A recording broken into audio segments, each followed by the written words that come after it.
এক রাজা প্রজাদের মাঝে ঘোষণা করেছে, কোন প্রজা বইয়ের কথা শোনে না সেই প্রজাদেরকে এক সাইডে রাখো, ওদেরকে একটা করে ঘোড়া উপহার দাও, আর যারা বইয়ের কথা শোনে ওদেরকে একটা করে ডিম দাও।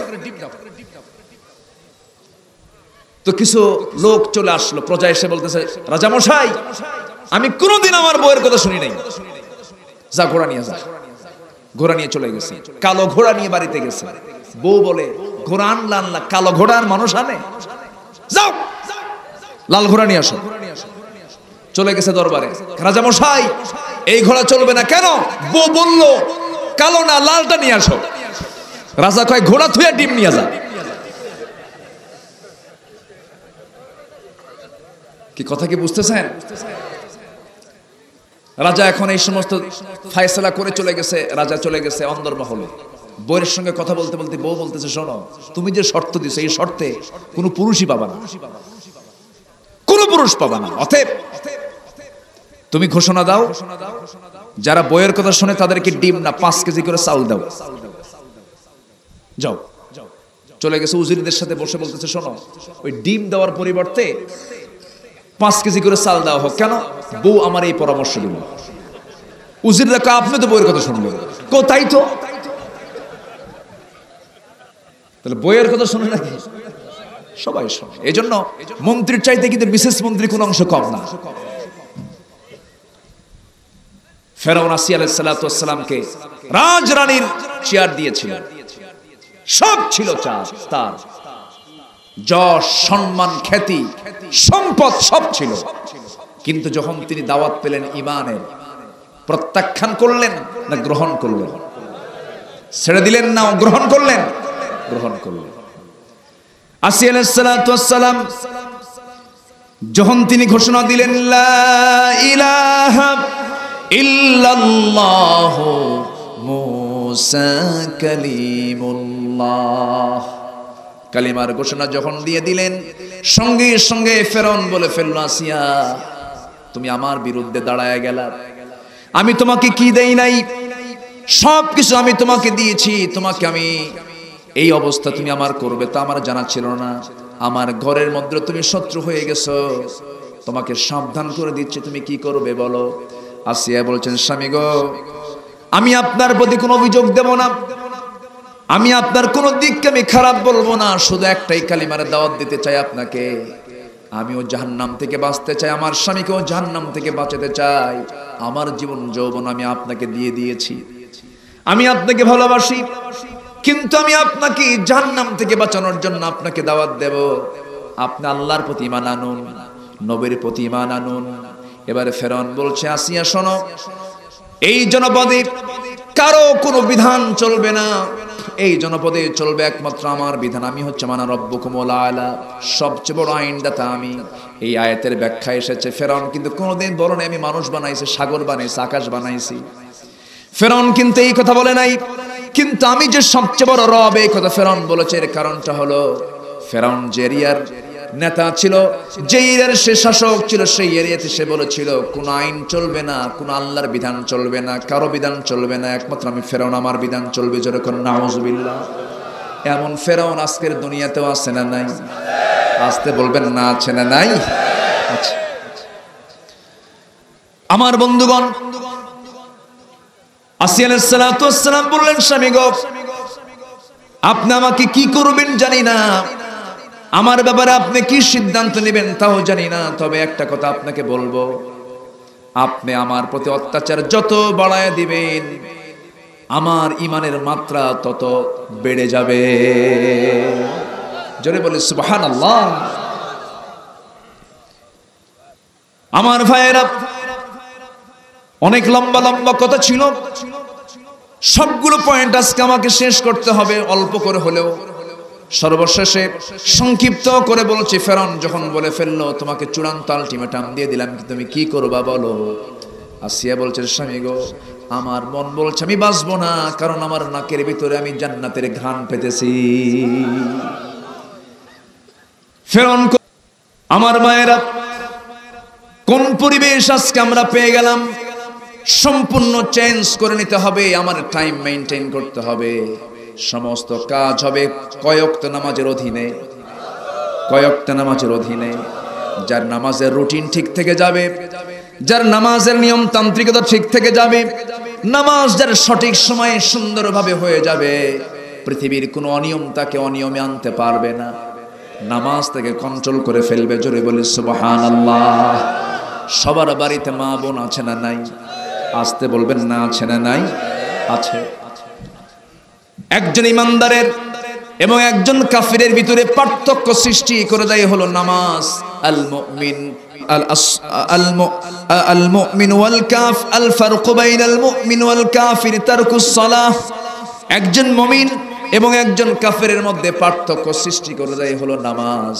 সেই নামাজটা আমরা নিয়মিত পড়ব না অনিয়মিত পড়ব, সুন্দর না অসুন্দর করব, তাড়াতাড়ি না আস্তে আস্তে পড়ব, সময়ে পড়ব না অসময়ে পড়ব, একা পড়ব না জামাতে পড়ব, অসুন্দর পোশাক না সুন্দর পোশাকে পড়ব। সব কিছু সুন্দর করে নামাজটাকে যদি আমরা সুন্দর করে লালন করতে পারি, এই নামাজ আমাকে চাবি দিয়ে দেবে। সেই চাবি দিয়ে মৃত্যুর পরে জান্নাতের দরজা খুলবো আর জান্নাতে ঢুকে যাব। জোরে বলি সুবহানাল্লাহ। নামাজকে সুন্দর করতে হবে। কিন্তু দুঃখজনক হলো সত্য, আজকে 18 কোটি মুসলমানের দেশ বাংলাদেশ, এই দেশে মাত্র 5% লোক নামাজ পড়ে। 5% নামাজ পড়ে, বাকি 95% নামাজ পড়ে না। যদি 95% নামাজ পড়তো, সমাজে কোনো ফিতনা থাকতো না, সমাজে কোনো গন্ডগোল থাকতো না। মাত্র 5% লোক নামাজ পড়ে। এই জন্য বাজারে সাইকেল নিয়ে গেলে, সাইকেল রাখলে পরে সাইকেল থাকে না, চুরি হয়। কারণ নামাজ যে চুরি করতে পারে সে তো সবচেয়ে বড় চোর। আমরা কোন দেশে বসবাস করি? সবাই তো মুসলমান। সামান্য একটা সাইকেল, আমি নিজের জীবনে মাহফিল করতে গিয়ে বহু জায়গায় দেখেছি, ওয়াজ শুনতে আসছে, ওয়াজ শুনে সাইকেলও চুরি হয়, ওয়াজ শুনে জুতা চুরি হয়, মসজিদে যায় জুতা চুরি হয়ে যায়, কারো কাছে কোনো সম্পদ আমানত থাকে না। আজ থেকে কয়েক বছর আগে আমি তায়েফে গিয়েছিলাম, হজ করার সময় একটা সফর ছিল, তায়েফে মাহফিল ছিল। মাগরিবের পরে বয়ান শুরু হবে, নামাজের পর কানে সংবাদ আসলো একজন ভাইয়ের জুতা চুরি হয়ে গেছে। কি চুরি হয়েছে? মনে মনে চিন্তা করলাম যে এই তায়েফেও জুতা চুরি হয়, এই আরবের দেশেও জুতা চুরি হয়। পরে জুতা চোর ধরা পড়ছে made in Bangladesh, made in Bangladesh. আমরা কি হয়ে গেলাম জানো? সামান্য লোভ আমরা সংবরণ করতে পারি না। সামান্য কিছুর কাছে আমরা ঈমানটাকে বিক্রি করে ফেলি। ঈমানটাকে নষ্ট করা যাবে না। অতএব আমরা এখানে যারা বসে আছি, আমরা সবাই ঈমানদার। আমরা সবাই কি ঈমানদার? ঈমানদার যদি হয়ে থাকি, ঈমানদারের কিছু গুণ থাকতে হবে। মুমিনকে চেনার জন্য সূরা মুমিনুন পড়তে হবে। যারা পারেন ঠোঁট মিলে আমার সঙ্গে সুন্দর করে বলুন, قد أفلح المؤمنون الذين هم في صلاتهم خاشعون والذين هم عن اللغو معرضون والذين هم للزكاة فاعلون والذين هم لفروجهم حافظون إلا على أزواجهم أو ما ملكت أيمانهم فإنهم غير ملومين فمن ابتغى وراء ذلك فأولئك هم العادون والذين هم لأماناتهم وعهدهم راعون والذين هم على صلواتهم يحافظون أولئك هم الوارثون الذين يرثون الفردوس هم فيها خالدون জোরে বলুন আল্লাহু আকবার। সবাইকে আল্লাহর বাসিন্দা হতে চাই নাকি? আল্লাহর যদি আমরা প্রতিবেশী হতে চাই, আসিয়ার মতো হতে হবে। আসিয়া ঈমান এনেছিলেন। আল্লাহ বলছেন, ওয়াল্লাযীনা আমানু ওয়া হাজারু ওয়া জাহাদু ফি সাবিলিল্লাহ ওয়াল্লাযীনা আওয়াও ওয়া নাসারু উলাইকা হুমুল মুমিনুনা হাক্কা। সূরা আনফাল আয়াত নাম্বার ৭৪। ঈমান যারা আনবি, এক নাম্বার গুণ হলো ঈমান আনতে হবে। ঈমান এনেছিলেন নাসিয়া আলাইহিস সালাতু ওয়াস সালাম। সবাই তো তার নাম শুনেছে, নাসিয়ার নাম শোনেন নাই? এই মহিলার স্বামীটা কে ছিল? আসতে বলবেন না, কে ছিল তার স্বামী? ফেরাউন। ভালো মানুষ না খারাপ মানুষ? শুধু কি খারাপ না খুব খারাপ? খুব খারাপ ছিল। সমস্যা এই যে, ও আচ্ছা, নখ উঁচা করতেছে সবাই। অনেক রাত হয়েছে অবশ্য, আমি কি তাহলে দোয়া করে দেব? বসেন, অস্ত কেবল শুরু হচ্ছে। কে নুরু, অস্ত শুরু। বলি আলহামদুলিল্লাহ। একটু বসেন। আমার চেয়ারম্যান ভাইকে চেয়ারম্যান মনে হয় না, জানেন? চেয়ারম্যান এরকম এত সিম্পল মানুষ হয়, টাট হবে এরকম, একদম সাদামাঠা মানুষ। আলহামদুলিল্লাহ, ভালো। একসঙ্গে খাইলাম তো, হ্যাঁ, সাদামাঠাই ভালো। আলহামদুলিল্লাহ বলে। আল্লাহ তুমি তাকে দাড়িওয়ালা বানাও। দাড়ি হলে ভালো হয় না একটু? এই যে মিঠু ভাই দাড়ি রাখছে, জি, পরবর্তীতে হয়ে যাবে। জোরে বলি ইনশাআল্লাহ, আরো জোরে বলি ইনশাআল্লাহ।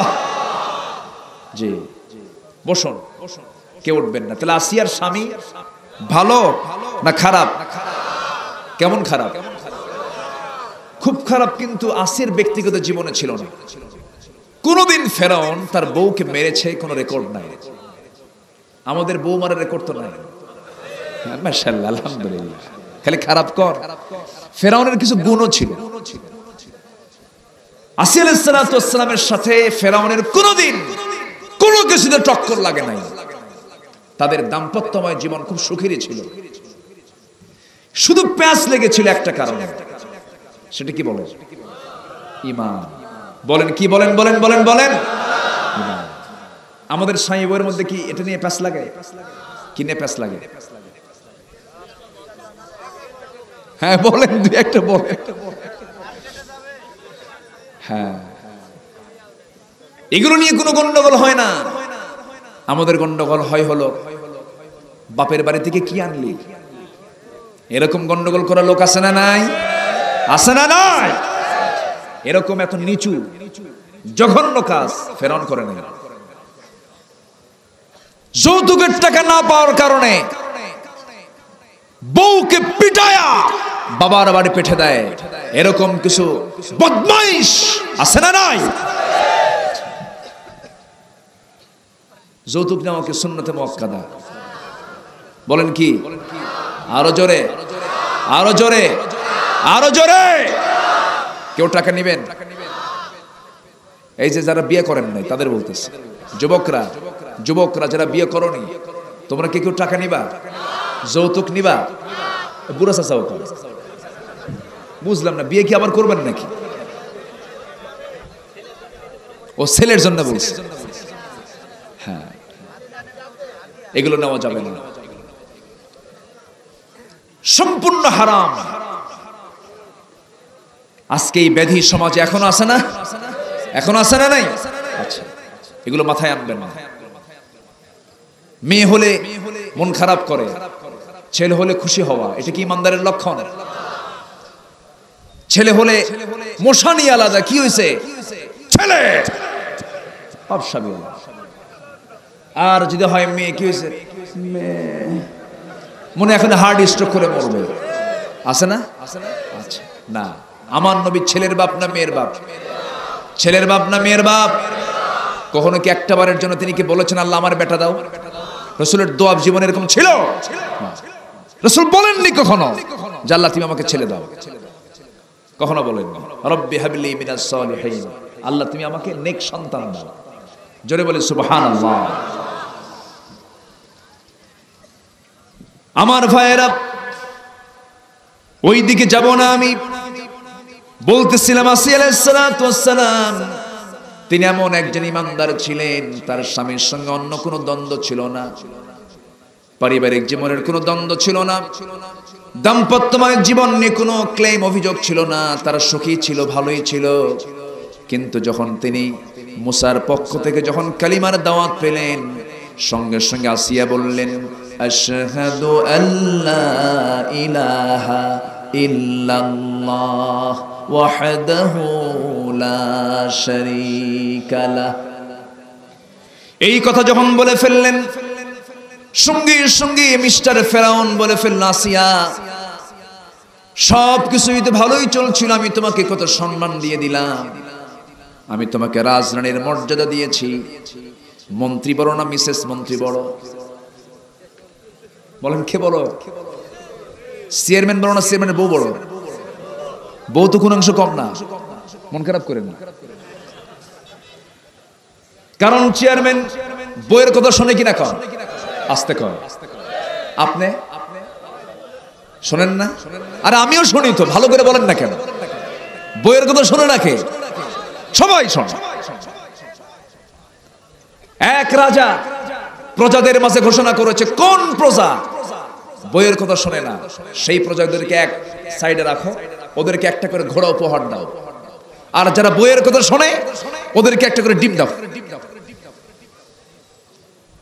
তো কিছু লোক চলে আসলো, প্রজা এসে বলতেছে, রাজা মশাই, আমি কোনোদিন আমার বইয়ের কথা শুনি নাই, যা ঘোড়া নিয়ে যা।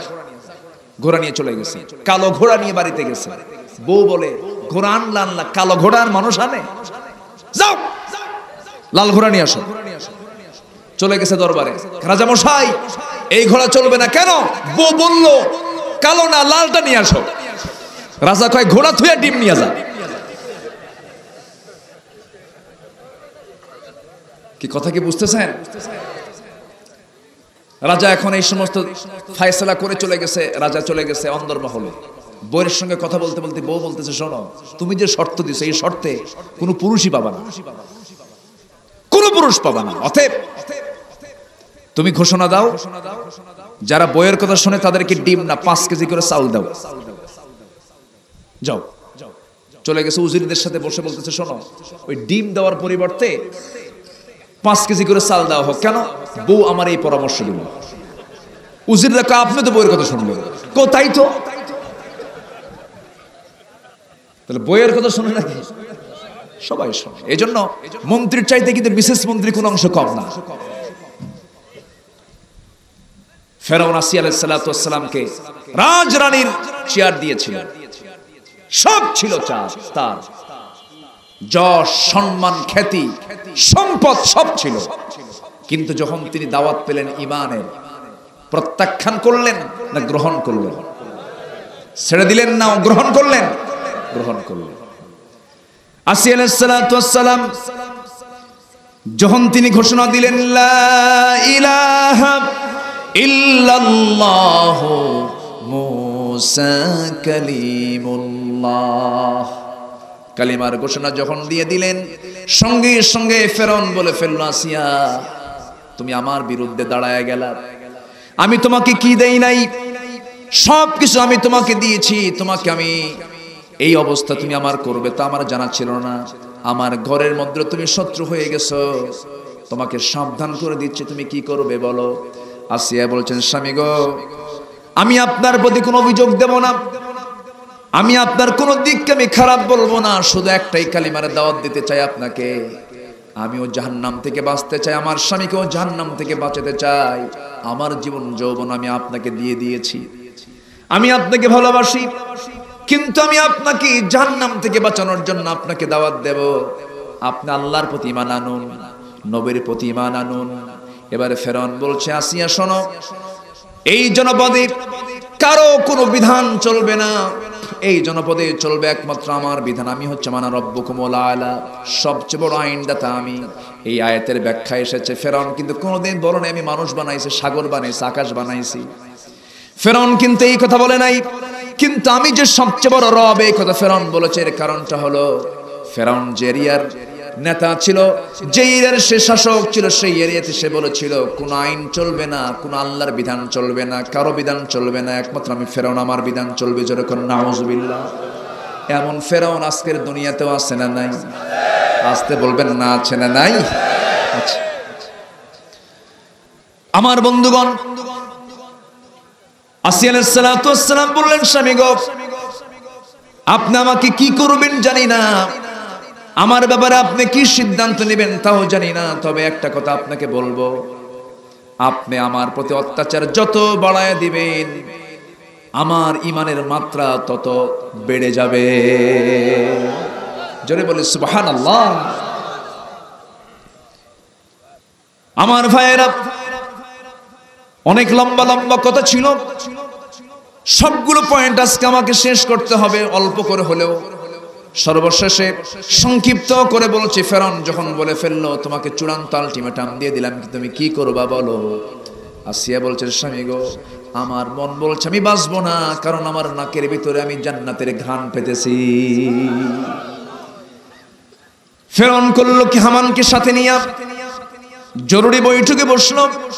জরুরি বৈঠক সম্পূর্ণ করে ফেরাউন করলো কি, জল্লাদকে অর্ডার দিয়ে দিল, জল্লাদকে ডাক দিয়ে বলল, জল্লাদ, প্রথমে তাকে মারবা না, একটা করে অঙ্গ হানি করে দিবা, হাত কাটবা, পা কাটবা, কান কাটবা, সবকিছু একটা একটা করে কাটবা। দেখো তো তার মুখ থেকে একটা বারের জন্য আমার প্রতি বিশ্বাস তার সৃষ্টি হয় কিনা, ইমানটা সিনায় নাও যায় কিনা। স্বামী কর্তৃক স্ত্রীকে নির্যাতন শুরু হয়ে গেল। শুধু পারিবারিক নির্যাতন নয়, রাষ্ট্রীয় নির্যাতন, সামাজিক নির্যাতন, সব নির্যাতন তার প্রতি করা হলো। আসিয়া আলাইহিস সালাতু ওয়াস সালাম নীরবে সেই নির্যাতনগুলো সহ্য করতে লাগলেন। এক পর্যায়ে যখন তার মাথায় যখন করাতটা যখন চেপে দেওয়া হলো, রক্তগুলো গড়ে গড়ে যখন তিনি রক্ত শূন্যতায় ভুগলেন, সেই সময় তিনি দুটো হাত আসমান মুখে উঁচু করে তুলে নিয়ে তিনি একটা দোয়া করেছেন। সেই দোয়া তার কিতাব ছিল তাওরাত কিতাব, আর তার দোয়া আল্লাহর দরবারে এত সুন্দর মঞ্জুর হয়েছে, আল্লাহ তাআলা কোরআনের মতো কিতাবে আছে দোয়া আল্লাহ তাআলা কোট করে দিয়েছে। আসিয়া আলাইহিস সালাতু ওয়াস সালাম কি দোয়া করেছেন? সূরা তাহরিম খুলে দেখেন, শেষ দিকে তিনি দোয়া করছেন, রব্বি বিনিলি ইনদাকা বাইতান ফিল জান্নাহ ওয়া নাজ্জিনি মিন ফিরআউনা ওয়া আমালিহি। আল্লাহ তাআলা, তুমি আমার জন্য সুন্দর একটা ঘর দিবা, ইনদাকা তোমার কাছাকাছি, বাইতান একটা ঘর, ফিল জান্নাত জান্নাতের মধ্যে, তোমার ঘরের সাথে জান্নাতের ভিতরে একটা ছোট্ট ঘর তুমি আমাকে দিয়ে দিবা, কিন্তু সেই ঘরটা যেন তোমার ঘরের সঙ্গে হয়। সুবহানাল্লাহ বলবেন না? জোরে বলুন সুবহানাল্লাহ। তাহলে জান্নাতটা কার ঘরের সাথে? আসতে বলবেন না, কার ঘরের সাথে? আল্লাহর ঘর সবচেয়ে নিচে না সবচেয়ে উপরে? সবচেয়ে নিচে না সবচেয়ে উপরে? কত উপরে একটু ব্যাখ্যা আপনাদেরকে দিয়েছি, বৈজ্ঞানিক ব্যাখ্যা। আসিয়া আলাইহিস সালাতু ওয়াস সালাম এই দোয়া যখন করলেন, সঙ্গে সঙ্গে দোয়া মঞ্জুর হয়ে গেল। দুনিয়া থেকে বিদায় নিয়ে নিলেন আসিয়া আলাইহিস সালাতু ওয়াস সালাম। গোটা দুনিয়ার সমস্ত নারীকুলকে জানিয়ে দিলেন, গোটা দুনিয়ার সমস্ত ইমানদারকে জানিয়ে দিলেন, ও দুনিয়ার ইমানদারেরা, ইমানটাকে টিকে রাখার জন্য হাসতে হাসতে করাতের তলে এমন করে জীবন দিতে হয়। জোরে বলে সুবহানাল্লাহ। যুগে যুগে এই অত্যাচার ছিল। চারজন ইমাম পৃথিবীতে বিখ্যাত, ইমাম আযম আবু হানিফা রাহমাতুল্লাহ আলাইহি, মালিক রাহমাতুল্লাহ আলাইহি, সাইয়্যিদ আহমদ বিন হাম্বল, শাফি রাহমাতুল্লাহ আলাইহি। এই বড় বড় ইমামদের জীবনেও বড় বড় পরীক্ষা এসেছে। আবু হানিফা রাহমাতুল্লাহ আলাইহিকে মৃত্যুবরণ করতে হয়েছে জেলখানার ভিতরে। যখন তাকে জালিম বাদশা যখন তাকে গ্রেফতার করে নিয়ে চলে গেল, বলা হলো আমি তোমাকে চিফ জাস্টিস বানাবো, প্রধান বিচারপতির আসন তোমাকে দিয়ে দেব। আবু হানিফা, আমি যা বলবো তোমাকে তাই শুনতে হবে। আবু হানিফা বললেন, আমি দুনিয়ার কোন আইনকে আমি গ্রহণ করতে পারবো না, তোর মতো জালিম শাসকের অনুগত হয়ে আমি বিচার কার্য করতে পারবো না, আমার বিচারপতির পদের দরকার নাই। জেলখানায় আটকে রাখা হলো। জেলখানায় আটকে রেখে তাকে মারতে মারতে মারতে মারতে পিঠের চামড়া তুলে ফেলা হলো, পিঠ মোড়া দিয়ে বাঁধা হলো। শেষ পর্যন্ত তাকে কাবু করা গেল না। বৃদ্ধা মাকে ধরে এনে জেলখানার মধ্যে আটকে রেখে মার চোখের সামনে সন্তানকে পিটায়। মা কান্দে, সন্তানও কান্দে। মা মনে মনে চিন্তা করে, আহারে আমার সন্তানটার কষ্ট হচ্ছে। সন্তান মনে মনে চিন্তা করে, আহারে আমার আম্মার যেন না জানি কত কষ্ট হচ্ছে। এক পর্যায়ে আবু হানিফা রাহমাতুল্লাহি আলাইহি বলছেন, মা তোমার চোখে পানি কেন, তুমি কেন কাঁদো, কাদার কারণটা কি? মা সঙ্গে সঙ্গে বলছে, বাবরে তোর প্রতি অত্যাচার হচ্ছে, আমি এই জন্য কাঁদি না।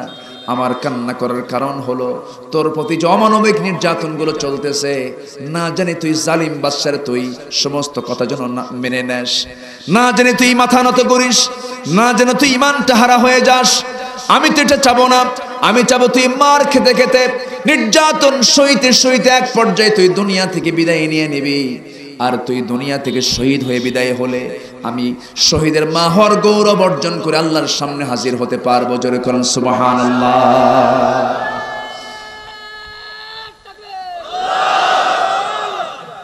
আমার ভাইয়েরা, আবু হানিফা রাহমাতুল্লাহি আলাইহি শেষ পর্যন্ত তিনি অটল থাকলেন। সামনে তিনি পানি চাইলেন, পানির ভিতরে বিষ মিশ্রণ করে দেওয়া হলো। বিষ মিশ্রিত পানি তিনি পান করলেন, টের পান নাই।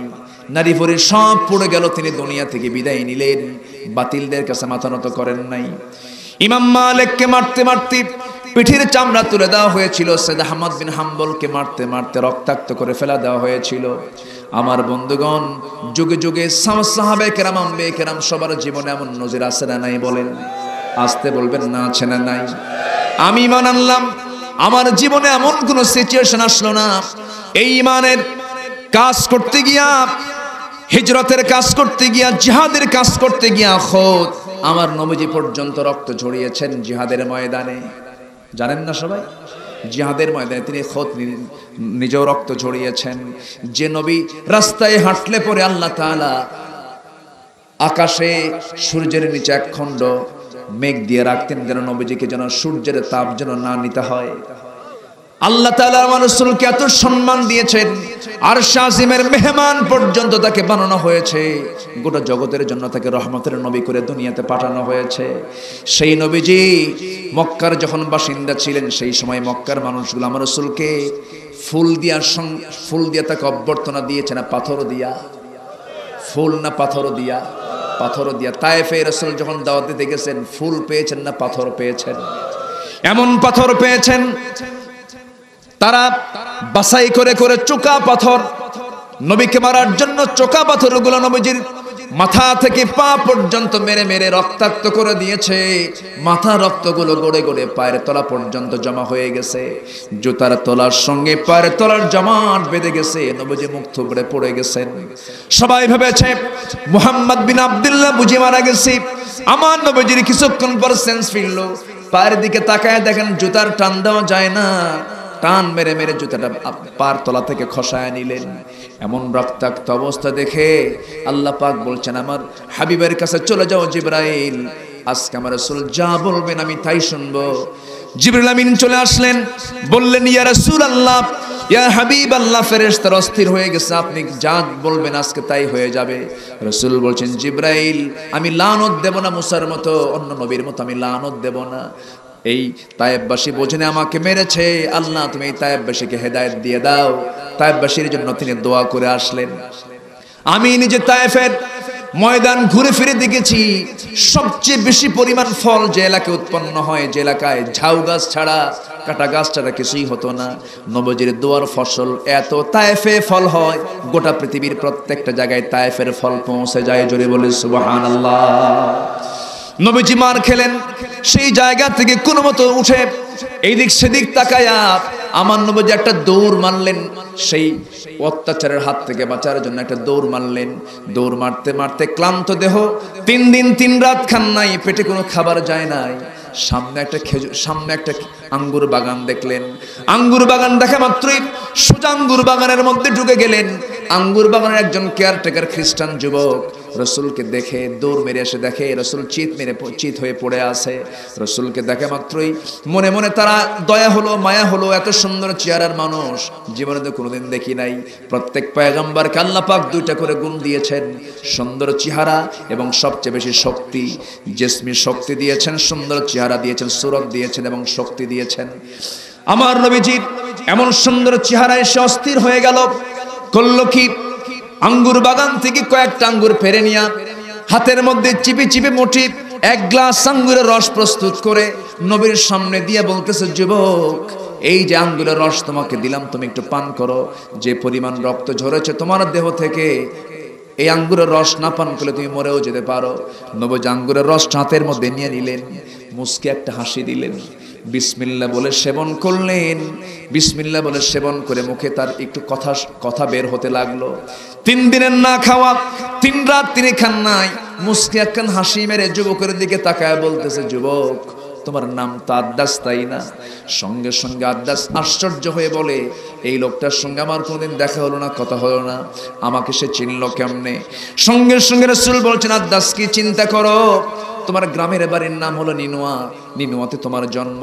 এবার যুবক বলে, আমার নামটা বললেন, গ্রামের নামটা বললেন, আপনি আমাকে চিনলেন না, জানলেন না, এত কিছু জানেন কেমনে? এবার রাসূল মুস্কি মুস্কি হাসি মেরে বলছেন, ওই যে গ্রামে তোমার জন্ম, ওই গ্রামেই জন্ম নিয়েছেন আল্লাহর পয়গম্বর ইউনূস আলাইহিস সালাতু ওয়াস সালাম। আর আশ্চর্য হয়ে গেল, আমার গ্রামে জন্ম ইউনূস নবীর, এই সংবাদটা তোমাকে কে দিয়ে দিল? এবার নবী আবার মুস্কি মুস্কি হাসি মেরে বলছেন, ওরে আদ্দাস, একজন নবীর কাছে তো আরেকজন নবীর খবর থাকতেই পারে। সঙ্গে সঙ্গে আদ্দাস বুঝতে দেরি হলো না, 2টা হাত খ্রিস্টানি কায়দায় তার পার দিকে আগায় নিয়ে সেজদা দিয়ে তাকে ধন্য করবে। রাসূল সেজদা গ্রহণ করেন নাই কখনো। রাসূল তার সামনে কেউ দাঁড়ায় গেলে তাকে বসায়া দিতেন। নবীজির কেউ খেদমত করতে চাইলে রাসূল তার উল্টা খেদমত করতেন। আম্মা জান আয়েশা বলেন, মাঝে মাঝে রাসূলকে আমি নিজের চোখে দেখেছি ঝাড়ু দিয়ে তিনি তার নিজের ঘর ঝাড়ু দিয়েছেন, নিজের জামা নিজেই তিনি ধুয়ে দিয়েছেন, নিজের কাপড় তিনি নিজেই সেলাই করেছেন। জোরে বলে সুবহানাল্লাহ।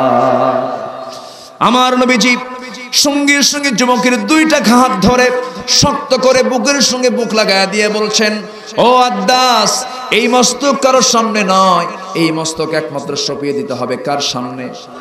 আসতে বলবেন না, কার সামনে? এই কথা বলে বুকের সঙ্গে বুক লাগায় যখন দিলেন, আদ্দাসের বুঝতে দেরি না। আদ্দাস বলছে, আপনি যে আল্লাহর নবী, কোনো সন্দেহ নাই, আপনি আমাকে পড়িয়ে দেন লা ইলাহা ইল্লাল্লাহু মুহাম্মাদুর রাসূলুল্লাহ। তায়েফে মার খেলেন, আবার মক্কায় চলে এলেন। মক্কার হাওয়া ভালো না, সাহাবায়ে কেরাম কি কিছু এক জায়গায় করে বললেন, জাফর বিন আবু তালিব, আমার চাচাতো ভাই, তুমি এখন মক্কায় থাকতে পারবে না, তোমার বউ বাচ্চা নিয়ে আরো কিছু সাহাবী নিয়ে তুমি আবিসিনিয়ার দিকে চলে যাও। প্রথম হিজরতকারী সাহাবী হচ্ছেন জাফর বিন আবু তালিব রাদিয়াল্লাহু তাআলা, তিনি আবিসিনিয়ায় পাঠিয়ে দিলেন। ওয়াল্লাযীনা আমানু ওয়া হাজারু, ঈমান যারা আনবে, হিজরত যারা করবে। নাম্বার 2 হলো হিজরত যারা করবে। হিজরত করে পাঠায়, তাদেরকে হিজরতের জন্য পাঠিয়ে দিলেন। আমার নবীজি মক্কার বাসিন্দা তখন থাকতে পারেন না। আমার নবীজির বিরুদ্ধে অ্যাকশন শুরু হয়ে গেল, সাহাবীর বিরুদ্ধে অ্যাকশন শুরু হয়ে গেল, হত্যা শুরু হলো, রক্তের পরিবেশ তৈরি করে ফেললো। যেখানে পায় সাহাবায়ে কেরামকে মারে, যেখানে পায় সাহাবায়ে কেরামকে মারে। গেফার গোত্র থেকে একজন সাহাবী আবু যর ইসলাম কবুল করেন নাই, মক্কা এসেছেন রাসূলকে খুঁজে বের করার জন্য। তন্ন তন্ন করে খুঁজে রাসূলকে পাওয়া যাচ্ছে না, মক্কার আশপাশ দিয়ে ঘোরে। আমার নবীর গোয়েন্দা সাহাবী হযরত আলী বলছেন, ও যুবক, তুমি কাকে খুঁজতে চেষ্টা করছো? খপ করে ধরে বলছেন।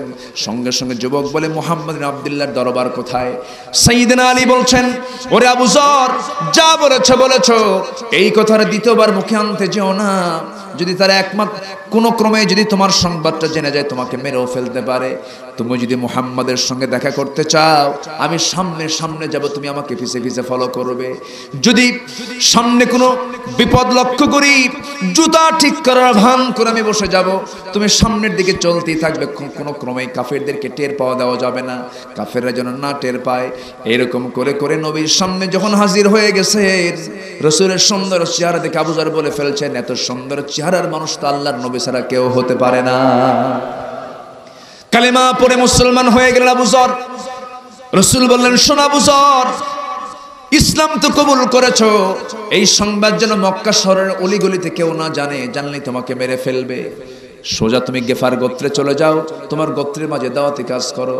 আমার নবীর কথা তিনি শুনলেন, আমলে নিলেন। কিন্তু কাবার চত্বরের সামনে গিয়ে যখন দাঁড়ালেন, মনে মনে চিন্তা করলেন, হারে, এত বড় মহাসত্য কি আর আড়াল করে রাখা যায় নাকি? কাবার দরজার দিকে তাকায়া চিৎকার করে বলে ফেললেন, আশহাদু আল্লা ইলাহা ইল্লাল্লাহ ওয়াহদাহু লা শারীকা লাহ। এই কথা বলার সঙ্গে সঙ্গে এই কালেমার স্বীকৃতি দেওয়ার সঙ্গে সঙ্গে বৃষ্টির মতো পাথর মারা শুরু হয়ে গেল। মারতে মারতে রক্তাক্ত করে ফেললো। আবু জেহেল কিছুক্ষণ পরে এসে দেখে জমিনে লুটে পড়ে আছে। ছত্রভঙ্গ করে দিয়ে তাকে টান মেরে তুলে বলছে, যুবক তোমার বাড়ি কোথায়? গেফার গোত্রে আমার বাড়ি। তোমার নাম কি? আবু যর। সঙ্গে সঙ্গে আবু জেহেল বলছে, খবরদার, তোমরা আর এই যুবকের গায়ে তোমরা হাত দিতে পারবা না। যদি অনাকাঙ্ক্ষিত ভাবে সে যদি মারা যায়, আমাদের বাণিজ্য, আমাদের ব্যবসা বন্ধ হয়ে যাবে। কারণ ওই দিক দিয়ে আমাদের বাণিজ্য কাফেরা চলে যায়। ওকে মারতে দিও না, ওকে আর বেরো না তাকে।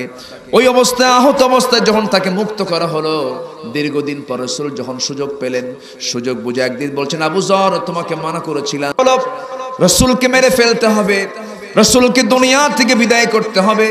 নবীজির কানে যখন সংবাদ চলে গেল, আল্লাহ তাকে ইঙ্গিত করে দিলেন, আপনি হিজরত করুন। ওয়াল্লাযীনা আমানু ওয়া হাজারু। আমার নবী হিজরতের পথের যখন সিদ্ধান্ত নিয়ে নিলেন, নবীজি ঘর থেকে বের হচ্ছেন। সেই বের হওয়ার সঙ্গে সঙ্গে একাকে বের হলেন ঘর থেকে। আল্লাহ সবার কাছে তুমি সম্পদগুলো বুঝাইয়া দিবা। আমার নবীজি সেই কথা বলে মদিনার উদ্দেশ্যে রওনা হলেন। মদিনায় চলে গেলেন।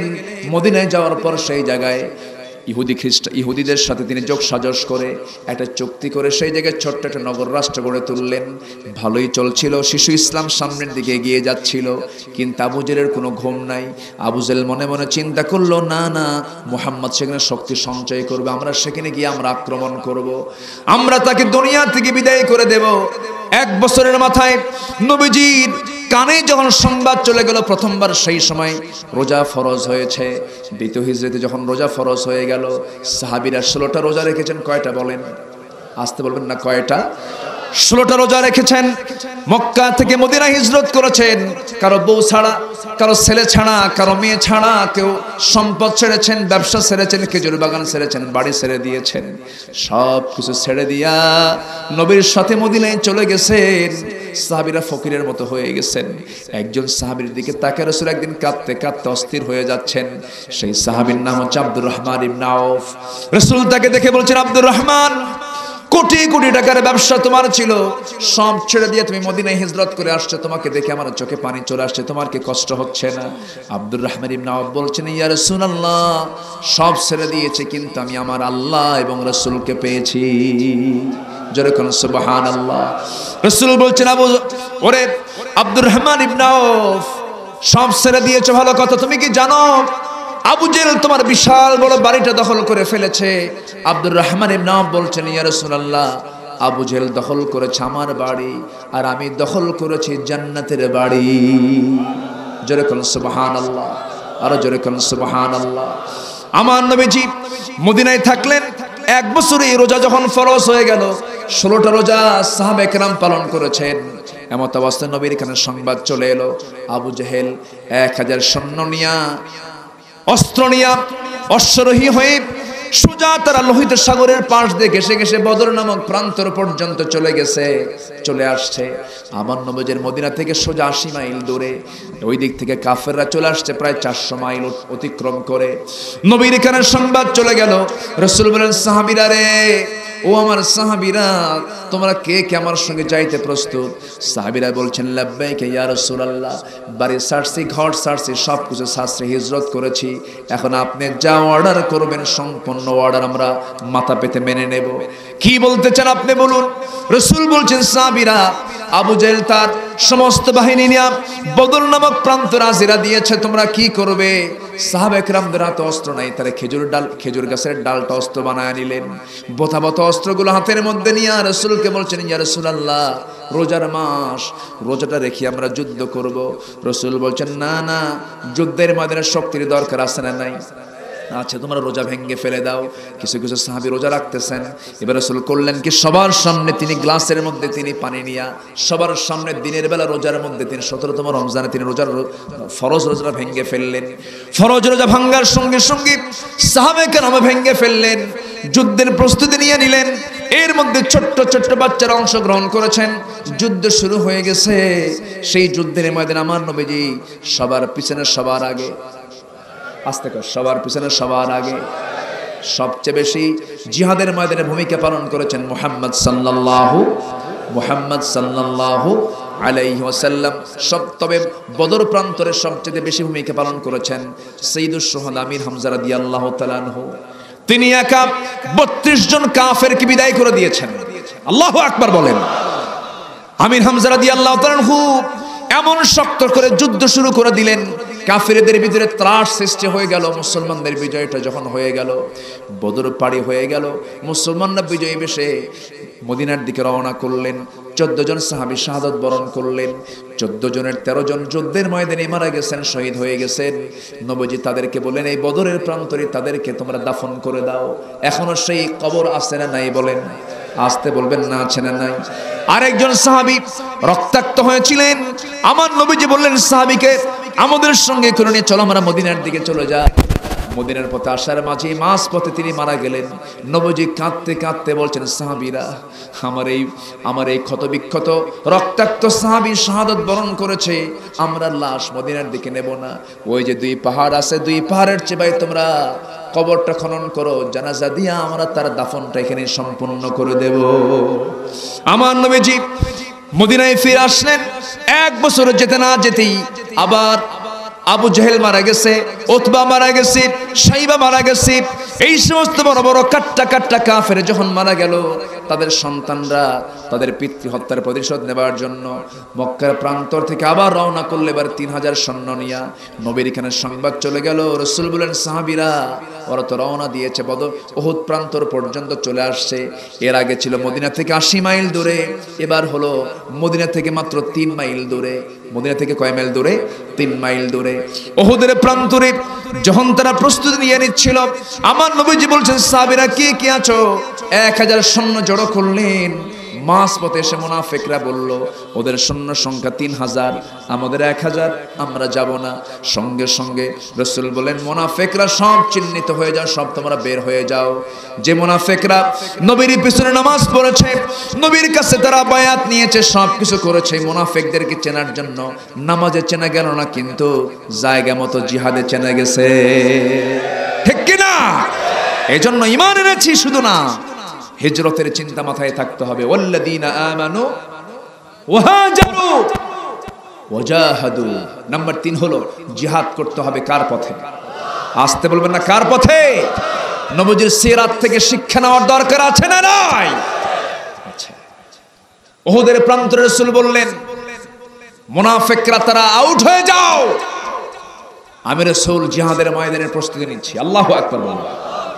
রোজার কি বলে, বদর যুদ্ধের ঠিক 1 বছর পরেই উহুদ প্রান্তরে আমার নবীজি দাঁড়িয়ে থাকলেন। সাহাবায়ে কেরামকে জায়গাগুলো নির্ধারণ করে দিলেন। 50 জন এক্সট্রা করে সাহাবী নিয়ে বললেন, তোমরা এই জায়গাটা পাহারা দিবা, কোন শত্রু যেন এই চিকন পথ আক্রমণ না করতে পারে। সবাইকে দাঁড় করে দিলেন। সেদিন নবীর মাথায় টুপি নাই, সেদিন নবীর মাথায় পাগড়ি নাই, সেদিন নবীর মাথায় সেনাপতির পোশাক, লোহার হেলমেট পরা পরিহিত মুহাম্মদ সাল্লাল্লাহু আলাইহি ওয়াসাল্লাম। আমার নবীজি যুদ্ধ শুরু করে দিলেন। কাফিরদের প্রায় পরাজয় হয়ে গেল, কিন্তু ওই 50 জন তীরন্দাজকে রাসূল আগেই বলে দিয়েছিলেন, তোমরা এই জায়গায় যে তোমরা দায়িত্ব পালন করছো, আমার পরবর্তী নির্দেশ না আসা পর্যন্ত এই স্থান ত্যাগ করবা না। কিন্তু তা না করে যুদ্ধের সমাপ্তি হয়েছে মনে করে 50 জন সাহাবী স্থানটা থেকে বের হয়ে আসছেন। ইতিমধ্যেই ওই চিকন পথ দিয়ে কাফিরদের একটা গ্রুপ আক্রমণ করে বসেছে রাসূলকে সরাসরি। এর মধ্যে রাসূলকে খুব কাছাকাছি পেয়ে কয়েকজন কাফের হাতের মধ্যে পাথর নিল, পাথর নিয়ে সরাসরি রাসূলকে পাথর মারা শুরু করে দিয়েছে। নবীজির সামনে 10 জন সাহাবী ছিলেন, তীরের আঘাতে ক্ষতবিক্ষত হয়ে সব দুনিয়া থেকে বিদায় নিয়েছেন, শহীদ হয়ে গেলেন। নবীজি একা, পাথর মারা শুরু হয়েছে। একটা পাথর এসে চট করে এসে নবীজির কপাল বরাবর লাগলো। মাথায় ছিল হেলমেট, হেলমেটের চিকন লোহার ফলা কপালের শক্ত হাড়ের মধ্যে ঢুকে গেল। আমার নবীজি ওই ফলা ঢোকার সঙ্গে সঙ্গে নবীজি আহত হয়ে গেলেন। ওই আহতের উপরে আরেকজন আঘাত করেছে, শিরস্ত্রাণের চিকন লোহা নবীর গালের মধ্যে গেঁথে গেল। আরেকজন কাফের মেরে দিল নবীজির মুখ বরাবর। মুখে পাথর লাগার সঙ্গে সঙ্গে নবীজির সামনের দুটি দাঁত ঝরে পড়ে গেল। একই মুখের ভিতরে তিনটে ইনজুরি, নবীর পাশে কেউ নাই। নবীজি মুখ থুবড়ে পড়ে গেলেন। নবীজি রক্তাক্ত হয়ে পড়ে থাকলেন। চতুর্দিকে কাফের মুশরিকরা গুজব রটায় দিয়েছে, মুহাম্মদ আর বেঁচে নাই, মুহাম্মদ বিন আব্দুল্লাহ মারা গেছে। ওমরে ফারুক পাগলের মতো ছোটাছুটি করতেছেন, কিন্তু জ্ঞানী সাহাবী হযরত আলী মনে মনে চিন্তা করছেন, না, রাসূল মারা যেতে পারেন না। তন্ন তন্ন করে খুঁজতে খুঁজতে গিয়ে দেখেন উহুদের প্রান্তরে একটা গর্তের মধ্যে আমার নবী উপর হয়ে পড়ে আছেন। রাসূলকে সুন্দর করে আস্তে করে উঠায় নিয়ে চিৎ করে শোয়া দিয়ে দেখেন রাসূলকে চেনা যাচ্ছে না, রক্তাক্ত রাসূল। রাসূলের দাড়িগুলো লাল হয়ে গেছে, রাসূলের চেহারা রক্তাক্ত হয়ে গেছে, কাপড় চোপড়গুলো লাল হয়ে গেছে। সাইয়েদনা আলী বলছেন, ইয়া রাসূলুল্লাহ, এই উহুদের ময়দানে কাফের মুশরিকরা আপনাকে রক্তাক্ত করে দিল, আপনি তাদের জন্য লানত করুন। রাসূল বলছেন, ওরে আলী, লানত করব না, তবে একটা কথা জেনে রেখে দিও আলী, আমার রক্ত যখন এই জমিনে পড়েছে, এই জমিনেই দেখতে পাবে আল্লাহর দ্বীন কায়েম হয়ে গেছে। আমার নবীজি ওই রক্তাক্ত অবস্থায় পড়ে থাকা অবস্থায় হযরত আলী তাকে কোলের মধ্যে উঠায় নিয়া সেই জায়গা থেকে দৌড় মেরে উহুদের ময়দানে এক জায়গায় উঁচু জায়গা ছিল, সেই উঁচু জায়গায় তাকে শোয়া দেওয়া হলো। গামছা দিয়ে পানি দিয়া তার রক্তগুলো মুছে মুছে দেওয়া হচ্ছে, কিন্তু কপালে গেঁথে আছে সেই লোহার ফলা। সেই লোহার টুকরোটা কেউ খুলতে পারে না, কেউ বের করতে পারে না। উবাইদ ইবনুল জাররাহ রাদিয়াল্লাহু তাআলা আনহু নবীর পাশে বসে গেছেন। নবীজি কষ্ট পাচ্ছেন, সেই লোহার ফলায় হাত দিলেন, টান দিবেন, কিন্তু নবীজির মুখ থেকে আওয়াজ বের হয়, নবীজি কষ্ট পাচ্ছেন। আস্তে আস্তে টান দিলে পরে নবীজির কষ্ট বেশি হচ্ছে মনে করে নিজের শক্ত দাঁতটা লোহার সঙ্গে লাগায় দিলেন। চিন্তা করলেন না, নিজের দাঁতের দিকে এমন জোরে টান মারলেন, এক টানে তার দুইটা দাঁত ভেঙে গেল। সঙ্গে সঙ্গে লোহাটা বের হয়ে আসলো। রাসূল বলছেন, উবাইদা রে, দাঁত ভাঙলে কেন? আস্তে টান দিলেও তো হতো, তোমার কষ্ট হতো না। উবাইদা বলছেন, হুজুর, দাঁত ভাঙা কেন, কলিজাটা ছিনলেও আমি উবাইদা, আমার কোনো কষ্ট নাই। আমার নবীজির গাল থেকে লোহাটা বের করা হলো, ফিনকি দিয়ে রক্ত গড়ে গড়ে পড়া শুরু হলো। উবাইদা মনে মনে চিন্তা করলেন, এই রক্তগুলো জমিনে ফেলবো কোথায়? নবীজির রক্ত জমিনে পড়বে, এটা কেমন হয়? অঞ্জলি ধরে সে রক্তগুলো হাতের মধ্যে উঠায় নিলেন। উঠায় নিয়ে কোথায় রাখবেন মনে করে রাসূলকে না দেখাইয়া তিনি পান করা শুরু করে দিলেন। রাসূল পরক্ষণে দেখে বলছেন, ও উবাইদা, তুমি রক্তগুলো কি করে পান করছো কেন? হুজুর, রক্তগুলো কোথায় ফেলবো? আমি ফেলার কোনো জায়গা পাই নাই, সেই জন্য আমি পান করে নিচ্ছি। রাসূল দারুণ খুশি হয়ে বলছেন, সাহাবীরা, দেখ, কেউ যদি জান্নাতি মানুষকে দেখতে চাস, উবাইদার দিকে তাকায় দেখ, কারণ আমার রক্ত যে দেহে প্রবেশ করেছে সেই দেহ কখনো আল্লাহর জাহান্নামে যাবে না। জোরে বলেন সুবহানাল্লাহ, আরো জোরে বলেন সুবহানাল্লাহ। আমার নবীর দাম সবচেয়ে কম না বেশি? আমার নবীর দাম সবচেয়ে কম না বেশি? সেই দিন কায়েমের জন্য যদি সেই নবীর পবিত্র দেহ থেকে যদি রক্ত ঝরাতে হয়, ঠিক তেমনি আল্লাহর জমিনের দিন কায়েমের জন্য অবশ্যই আল্লাহর বান্দার রক্ত ঝরানোর প্রয়োজন আছে না নাই? সেই সবাই কি আল্লাহর জমিনের দিন কায়েমের জন্য চূড়ান্ত মুজাহাদা সবাই কি করতে রাজি আছেন? হাত তুলে দেখেন মুসলমানেরা।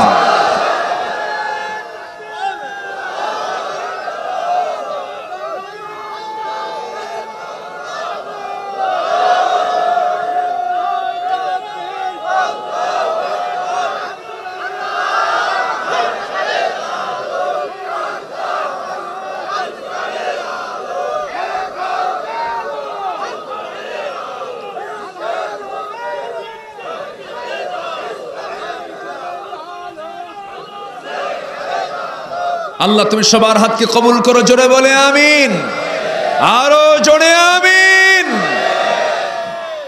কষ্ট পাচ্ছেন? আলোচনা চালাই, জোরে বলি ইনশাআল্লাহ। ঘড়ির কাঁটা কিন্তু 12টা। কোনো আপত্তি, কোনো অসুবিধা? কি করব বলেন? আপনি এখন চলুন। হ্যাঁ, আরেকটু জি, জোরে বলি ইনশাআল্লাহ, আর জোরে বলি ইনশাআল্লাহ। তাহলে আমরা কাজ শিখে নিলাম তিনটা। এক নম্বর হলো ঈমান আনা। কি আনা? কি আনতে হবে? মুসলমানই কিন্তু ঈমান আনতে হবে। ইয়া আইয়ুহাল্লাযীনা আমানু আমিনু, ঈমানদার কি ঈমান আনতে বলেছেন কে? এরপরে ওয়াহাজারু, যারা হিজরত করবে। হিজরত মানে হলো শুধু দেশ ত্যাগ নয়। আল মুহাজিরু মান হাজারা মা নাহাল্লাহু আনহু, প্রকৃত মুহাজির তো সেই যে আল্লাহ তাআলার সমস্ত নিষেধ হারাম কাজগুলোকে নিজের জীবন থেকে মাইনাস করে, সেও মুহাজির। ওয়াজাহাদু, এবং যারা জিহাদ করবে। কার পথে? এখনো জিহাদ আছে না নাই? আসতে বলবেন না, আছে না নাই? অনেকে জিহাদকে মানতে চায় না, আছে না? জিহাদ আবার কিসের? যদি এই কথা বলে তার ঈমান নাই। তার ঈমান আছে? ঈমান নাই। আল্লাহর নাম নিতে লজ্জা পায়। আল্লাহর নাম কেন নিল? তাকবীর কেন দিল? স্লোগান কেন দেওয়া হলো? ওকে বয়কট করো, এই জাতীয় কথা যারা বলে তাদের ঈমান নাই। ঈমান নাই তাদের। আমার জন্ম যখন হয়েছে আমার কানে আওয়াজ দেওয়া হয়েছে, কি বলেন? আরো জোরে। আমি যখন নামাজে দাঁড়াই তখন আমার বলতে হয় কি? রুকুতে যেতে বলতে হয় কি? সেজদায় যেতে বলতে হয় কি? সেজদা থেকে উঠতে বলতে হয় কি? তাকবীর দেওয়া কি? নামাজে তাকবীর দিতে হয়, অবশ্যই দিতে হবে, না হলে নামাজে হবে না। যে নামাজে তাকবীর দিতে হয় জরুরি, অবশ্যই দিতে হবে তাকবীর, তাকবীরে তাহরিমা। আচ্ছা, এরপর জন্মতে তাকবীর নিলাম, নামাজে তাকবীর দিলাম। আমি যখন মারা যাব, যখন সোজা হব, সোজা হব জানতো, মনে রাখে তো সোজা হই না আমরা। সাপ ব্যাংকে ধরেছে, এই ওঠে কে? দেখেন তো, ধরেন তো আস্তে।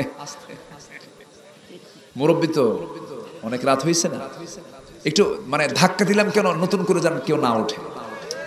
আমার দিকে তাকান। সাপ ব্যাংকে ধরেছে, ব্যাংক সামনে দাঁড়ায় আছে, ধরবে ধরবে ভাব। ব্যাংক বলছে, মামা তুমিও থাকো আমিও থাকি, তুমি কীটপতঙ্গ খাও আমিও কীটপতঙ্গ খাই, তুমি তো শক্তিশালী আমি খুব দুর্বল, আমার ধরো না, আমার ছেড়ে দাও। সাপ বলে, বেদব।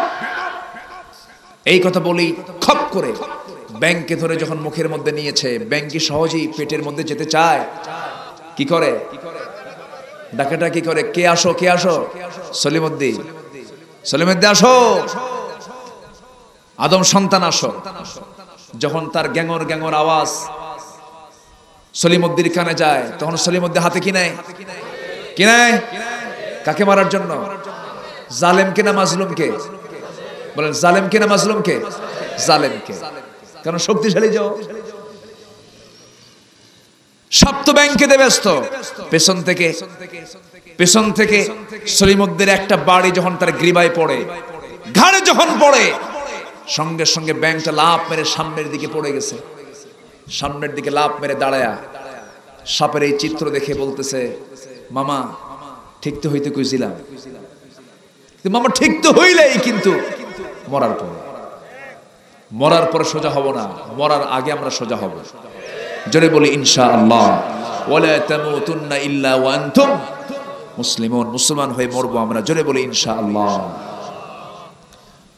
যখন আমরা সই হয়ে যাই, মরে যাই, জানাজার প্রান্তরে যখন হাজির করা হয়, তখন ইমাম সাহেব কি বলে? আরো জোরে, আরো জোরে। দ্বিতীয় তাকবীরে কি বলে?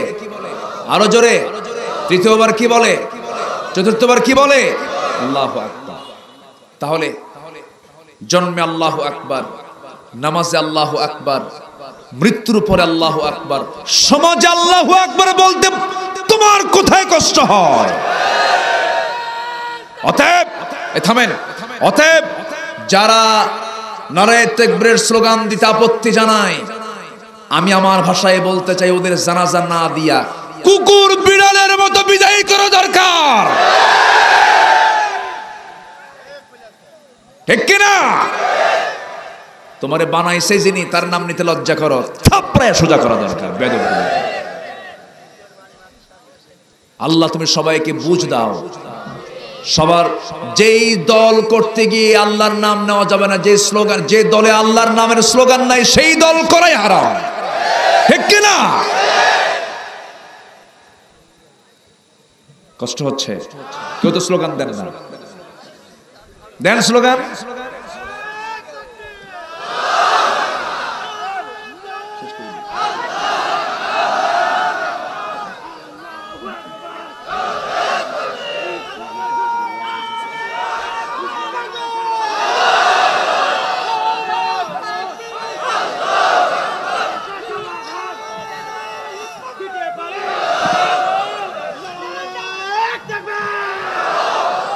নারায়ে তাকবীর।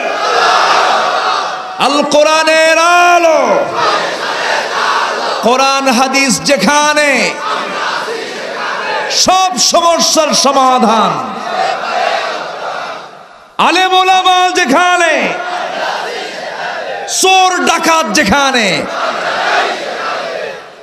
ক্লিয়ার? ক্লিয়ার? দোয়া, দোয়া করবেন না? সবাই কি ফজর নামাজ পড়বেন? ফজর পড়বেন কারা? হাত করে দেখান।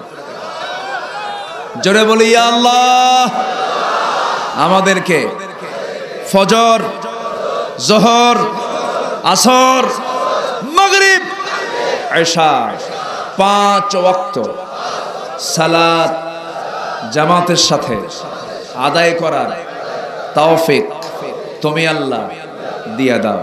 জোরে বলি আমিন। আরো জোরে আমিন।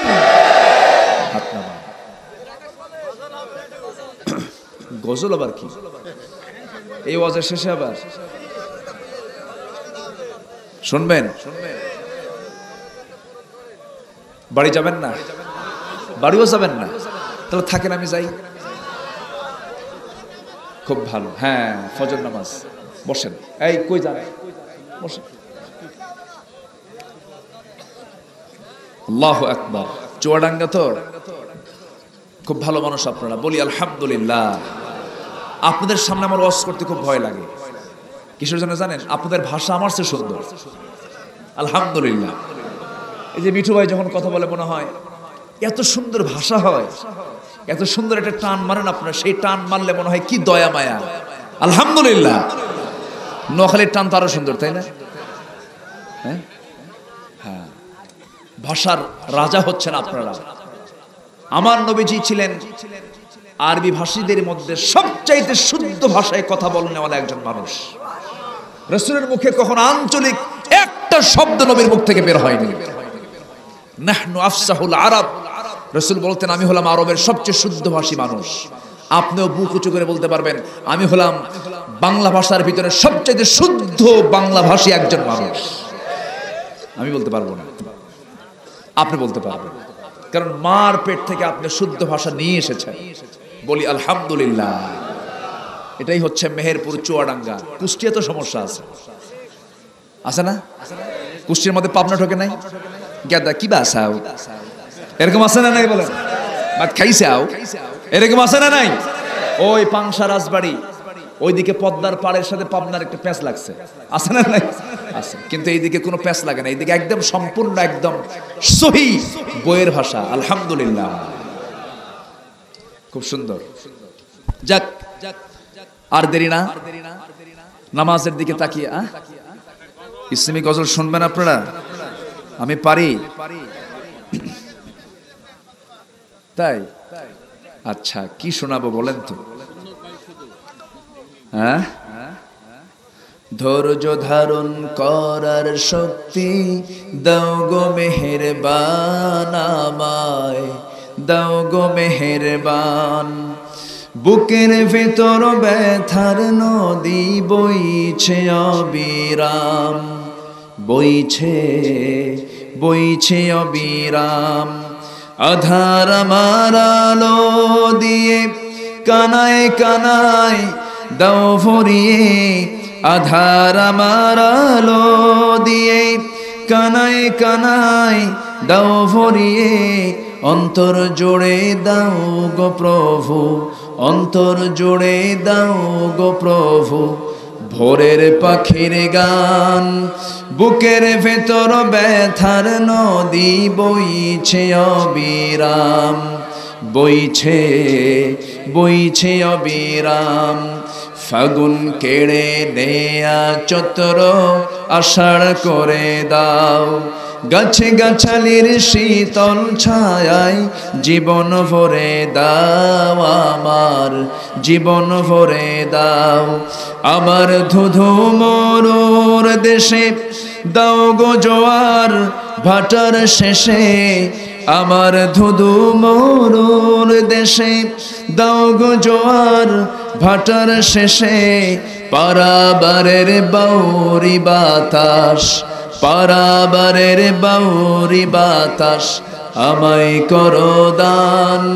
বুকের ভেতর ব্যথার নদী বইছে অবিরাম, বইছে বইছে অবিরাম। ধৈর্য ধারণ করার শক্তি দাও গো মেহেরবান আমায়, দাও গো মেহেরবান।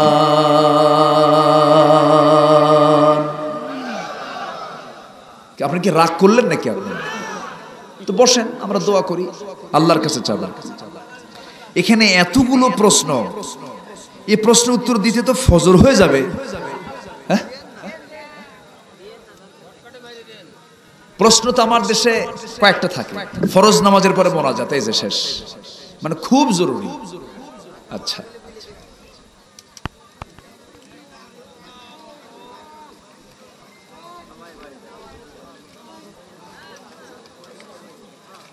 হ্যাঁ, সব প্রশ্ন কমন, মানে যে প্রশ্নগুলো কমন থাকে ওই প্রশ্নগুলোই থাক, দরকার নেই। আসেন। আচ্ছা, কে এটা? আচ্ছা, একজন ভাই তার মার জন্য দোয়া চেয়েছেন। তার মা 8 দিন আগে ইন্তেকাল করেছে। আমরা সবাই সবার জন্য দোয়া করি। আল্লাহ তুমি সবার সকল চাওয়াকে তুমি আল্লাহ পাওয়া করে দাও। জোরে বলি আল্লাহুম্মা আমিন। আমার আগের মেহমান ছিলেন আমার ইব্রাহিম ভাই, আপনি এখনো আছেন? আলহামদুলিল্লাহ, অনেক সুন্দর আলোচনা করেছেন। আল্লাহ তুমি তার সুন্দর আলোচনা আমাদের জীবনে বাস্তবায়ন করার তৌফিক দিয়ে দাও। আমাদের চেয়ারম্যান মহোদয় দোয়ার আগ দিয়ে জাস্ট উনি একটু সালাম দিবেন। আমরা সালাম শুনে জাস্ট সৌজন্য হালকাকে তিনি কথা বলবেন, এরপর আমরা দোয়ার দিকে যাব। একটু বসবেন না আপনারা? দোয়ার জন্য একটু বসবেন না? আপনার দোয়ার প্রয়োজন আছে কিনা জানি না, কিন্তু আমার দোয়া লাগবে ভাই। তুবু ইলাইকা, চিৎকার মেরে বলি আল্লাহ, আমার জীবনের সাগীরা কবীরা, ছোট বড় সব গুনাহ তুমি আল্লাহ মাফ করে দাও। জোরে বলুন ইয়া রাব্বাল আলামিন, ইয়া রাব্বাল আলামিন। সবাই নামাজের মতো করে বসি। আমি সবার কাছে দোয়া চাই, সবাইকে আমার জন্য দোয়া করবেন, করবেন দোয়া।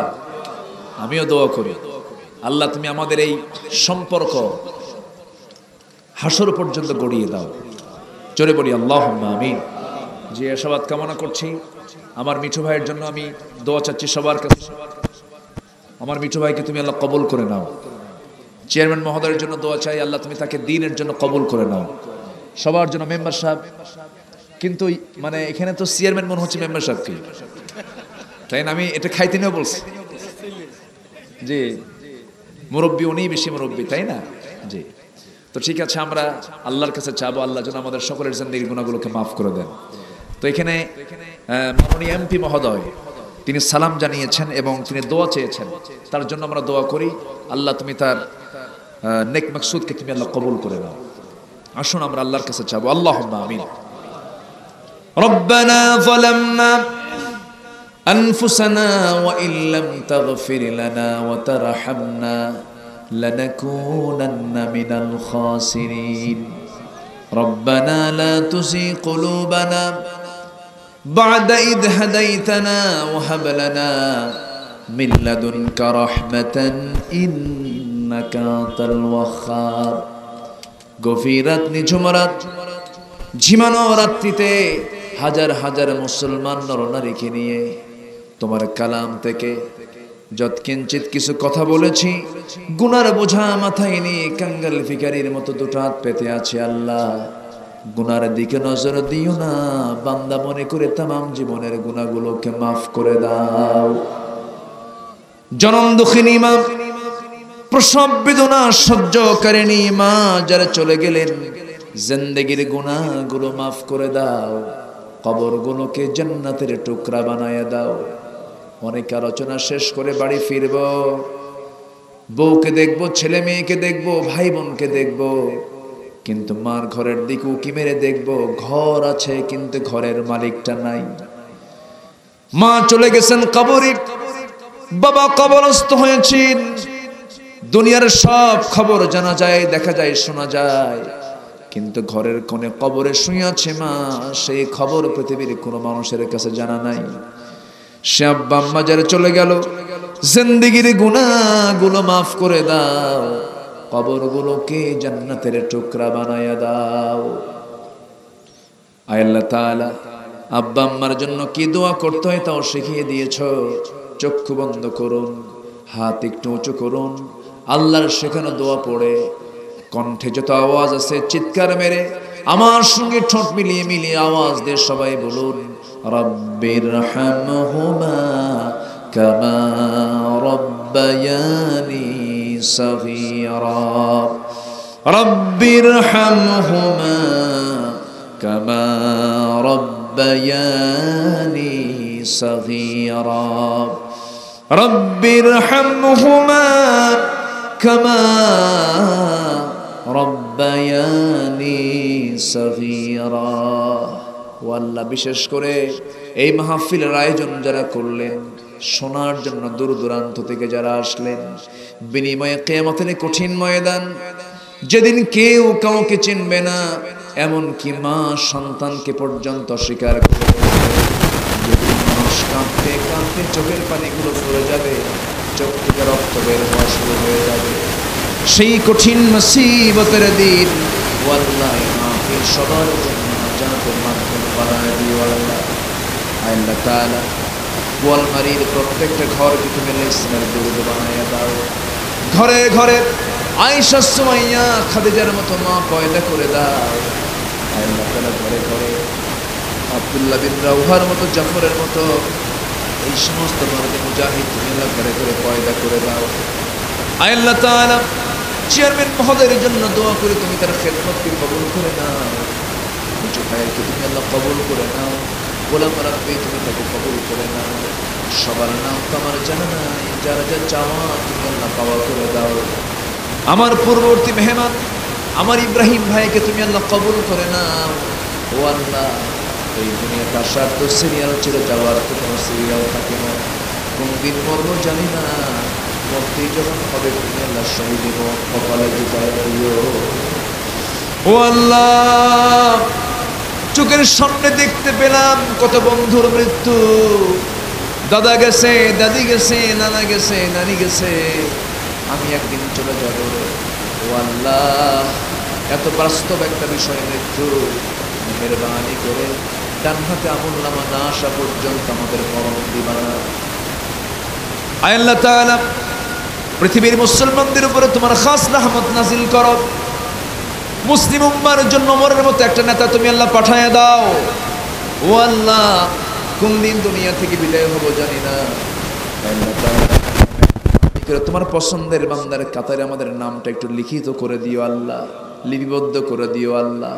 আল্লাহ গো, কোন দিন মরবো জানি না, তবে যেদিন মরবো এলান হবে চতুর্দিকে আব্দুল্লাহ আমিন নাই, চেয়ারম্যান নাই, মিঠু ভাই নাই, কোন আত্মীয় স্বজন সবাই জানবে, সব চলে আসবে, বাড়ি ভারী হয়ে যাবে, বাড়িটা মানুষ দিয়ে আত্মীয় স্বজন দিয়ে ভারী হয়ে যাবে, কান্নাকাটির রোল পড়ে যাবে, স্ত্রী কাঁদতে কাঁদতে গলা ভেঙে যাবে, সন্তানরা পাগলের মতো হয়ে যাবে, গোসলটা করা হয়ে যাবে, সেলাইওয়ালা কাপড় চোপড় সব কিছু দিয়ে কাটবে, মাথায় বাঁধন পায়ে বাঁধন দিয়া দিয়ে একটা জানাজার কাপড় আমাকে পড়ায় দেবে, সেলাই নাই, বুতাম নাই। ও আল্লাহ, আমাকে ফকিরের মতো টেনে ছেড়ে কবরের দিকে নিয়ে যাবে, কবরে শোয়ে দেবে রে, বাঁশ চাপা দেবে, মাটি চাপা দেবে। আমার দেহ এত দুর্বল, বাঁশের আগে আমার দেহটা পচে যাবে, গলে যাবে রে। 24 ঘন্টা যাবে না, মাথার চুলগুলো গলে গলে মাটিতে পড়ে থাকবে। 3 দিন যাবে না, চামড়াগুলো গলে গলে পোকার পেটের খাবার হয়ে যাবে। 7 দিন যাবে না, 7 দিনের মাথায় দেখা যাবে নাড়িভুড়িগুলো চোখ মুখ কান নাক দিয়ে বের হওয়া শুরু হয়ে যাবে, কিম্ভূত কি মাকার চেহারা হয়ে যাবে। এই তো দুনিয়ার নিয়ম। 3 মাস যাবে না, কবর খনন করে দেখা যাবে কয়েকটা হাড় ছাড়ার কিচ্ছু কবরস্থানে নাই রে। আল্লাহ গো, দিন শেষে বুঝে নিচ্ছি আল্লাহ তুমি ছাড়া কোনো বন্ধু আমার নাই, তুমি ছাড়া কোনো আপনজন বলতে আমার কেউ নাই। সে অন্তিম মুহূর্ত, অন্তিম সময় যখন চলে আসবে, জবানে জারি করে দিও কালোজয়ী কালিমা তাইয়্যিবা লা ইলাহা ইল্লাল্লাহু মুহাম্মাদুর রাসূলুল্লাহ।